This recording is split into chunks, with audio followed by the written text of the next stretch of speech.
Good evening, everybody, and welcome back to Red Eagle Politics. Make sure to like this video down below and to subscribe to the channel if you are new.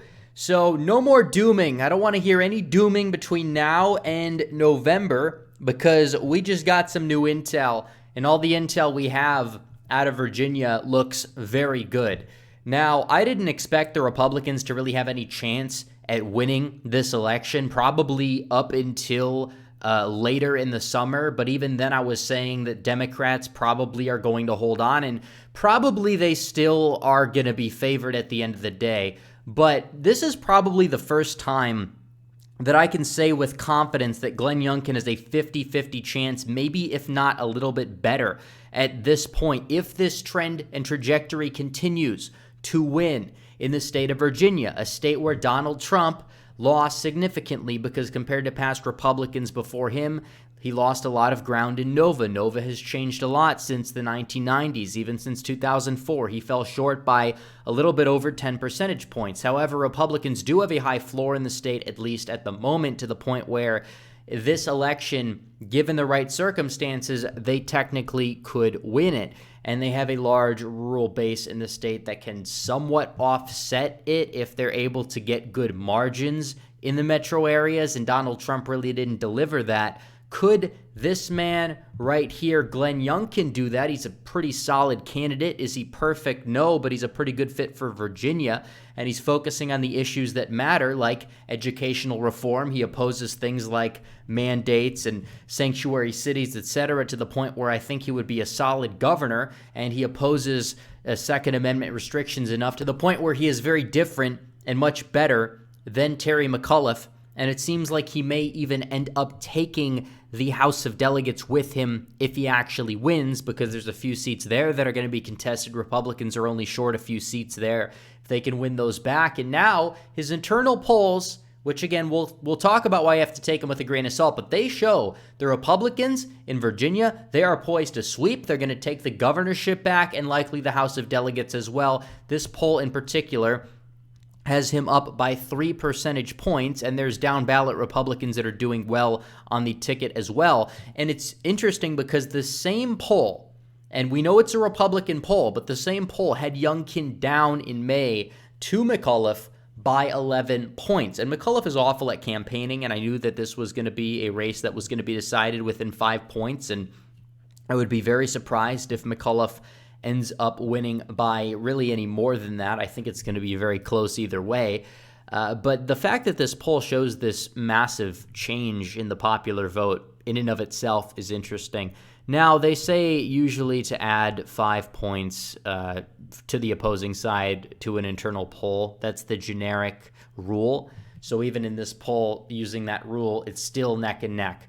But even so, there have been Republican internal polls that have underestimated Republicans in years past. I mean, there were some polls in 2020 in the aggregate. I think the aggregate overestimated Biden in Virginia in RCP.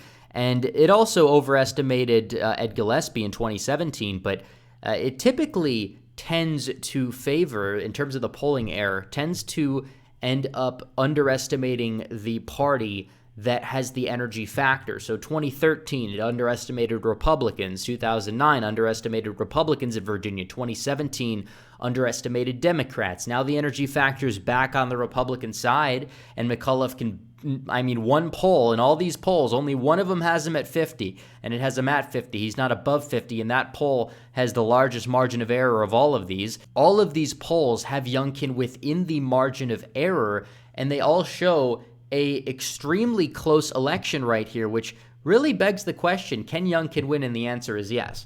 And this doesn't even take anything else into account, because I wanted to get into early vote data, which has to be taken with a grain of salt as well.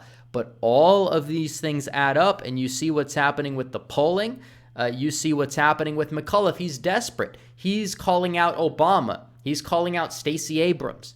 And he's struggling energizing black voters in particular, but just his base in general in Nova, they're not turning out. A lot of the polls also have him struggling in the head-to-head matchup among Hispanic voters, which Democrats have been struggling a lot with lately. They underwhelmed in 2016 compared to what they expected. They underwhelmed in 2018, even more so in 2020. And all these special elections that have popped up all across Texas, they're doing even worse. So it begs the question, what's going on with that? But still, Hispanics are probably about 7% of the electorate in Virginia. The main thing that Democrats are worried about here is black turnout, because a larger portion of the Virginia electorate is black, and they're not so super amped up. And the early vote data, and we know this because early ballots, typically, Democrats take advantage of them, right? And even compared to the presidency in 2020, Democrats are not energized enough, because Democrats are the ones that are utilizing the mail-in ballots the most. And they did this in Virginia and nationwide in 2020. And the in-person early vote tends to be a little bit more Republican, but a lot of Democrats vote that way too. And what we're seeing right now is the fact that the early vote is significantly underwhelming in general for the total turnout, meaning are all these Democrats going to either turn out in the next couple of weeks or turn out on election day? The answer is probably a good amount of them will. But still, election day is going to be when a lot of Republicans vote. And Democrats aren't really reaching their turnout margin so far, to the point where there's a chance that they could get overwhelmed with Republicans voting on election day, and to a lesser extent in-person early voting, just as we saw in Florida. So looking at the early vote so far, I know this map is a little bit blurry, but what we see here is that Nova is either light blue or it is yellow. They're voting less or in line with their early vote turnout in 2017 before the mass mail-in system. They're not energized whatsoever, really. I mean, you could look at this and you could see a lot of the counties that are turning out significantly are Republican, and a lot of them are utilizing the in-person early vote function. I showed the graph in the last video I did covering the early vote that Democrats were underperforming, but this, and you see exactly where the votes are coming from so far, and a lot of them are coming from red areas. Democrats better hope that there is a lot more that has to come out of the Nova region, because right now they are not reaching the turnout levels, and especially, like I said, among black voters. I really wonder, it does beg the question, is this because of the mandates? Because we know that minorities are less likely to be vaccinated, especially among the Democrat constituency. Pretty much all white Democrats at this point are vaccinated, but there are a lot of those who have not got the jab that are Democrats, and they're almost exclusively minorities, and they're skeptical. Just as many evangelical white Republicans are skeptical, and they could be driving down Democrat turnout as well. And that's something that does not need to be slept on, because that might be what ends up costing the Democrats Virginia. Intersectionality doesn't always work out in the Democrats' favor, because intersectionality doesn't work. It is a massive failure. It has been from day one, and it can only last for so long. It's true. And we see this. McAuliffe is getting desperate. Republicans are not getting complacent, which I like to see. I mean, the trajectory of the race is definitely in McAuliffe's favor. The election mafia polls have it all within the margin of error. McAuliffe can't get above 50% in the poll to save his life, to the point where, yeah, if the undecideds break for Youngkin, who is that outsider, he is that energetic candidate, he is somebody who brings something new to the table, and a lot of these polls that we've seen here, Biden is underwater in the state in terms of approval in pretty much all of them, to the point where, yeah, I think Glenn Youngkin has a really good shot to win. And if the betting odds have him at 30%, I would consider making an investment. I can't give out some advice for political gambling. I don't really believe in political gambling too much, because things definitely change pretty quickly, and I don't really want to be that guy who gives advice. But I would, if I was to hedge my bets, I would take Youngkin at 30 cents. I probably would at this rate. Not saying I think he's guaranteed to win or anything like that, but it's looking up. It's looking up big time so far. And you see a lot of these counties, and you just compare it to this map right here, a lot of the Democrat counties in particular. The turnout in the Richmond area, it's not looking so good. Not looking so good for McAuliffe either. Richmond is not turning out at a high rate. Norfolk's not turning out at a high rate either. I mean, the Republican counties that are not turning out significantly high, and obviously they still have time to, there's not a whole lot of vote there. I mean, these counties do add up, obviously, but still, it is important to note that you can't be complacent, and everybody has to get out and vote.